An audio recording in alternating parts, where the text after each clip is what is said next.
అవతారాలు ఎత్తినవో నాకు తెలియదు, కానీ నేనైతే చాలా అవతారాలు ఎత్తాలి. నీ పందిరి ఎట్లా వేయాలో ఆలోచించడానికి మొదటగా నేను ఇంజనీర్ని అవుతా. నీకు ఎండ తగలకుండా వాన పడకుండా నీ పందిరి వేసేటప్పుడు మా నాయన మేము తడవకుండా గుడిసెగప్పిన తీరు గుర్తొస్తుంది. నీకు లైటింగులు పెడుతున్నప్పుడు నేను ఎలక్ట్రీషియన్ అవుతా. 21 రకాల ఆకులను పూలను తెచ్చి అందంగా నిన్ను అలంకరించేటప్పుడు నేను డెకరేషన్ బాయ్నవుతా. నీ పూజకు అన్నీ సమకూర్చి అయ్యగారు వచ్చినాక వెనక్కు జరుగుతాను. నీ హారతి తీసుకునే అదృష్టం నాకు లేదు, కానీ ప్రసాదం అయితే పెడతారు మిగిలితే. అందరూ పోయినాక అర్ధరాత్రి నీ మండపాన్ని శుభ్రం చేసుకొని నీకు తోడుగా, నీకు భద్రతగా, సెంట్రీగా కాపలా ఉంటాను.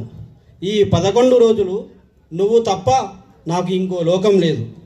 స్వామి గణనాథ, ఈ లోకాన్ని కాపాడే నీకు నేను కాపలా. వినడానికి విడ్డూరంగా ఉన్నా ఇదే నిజం.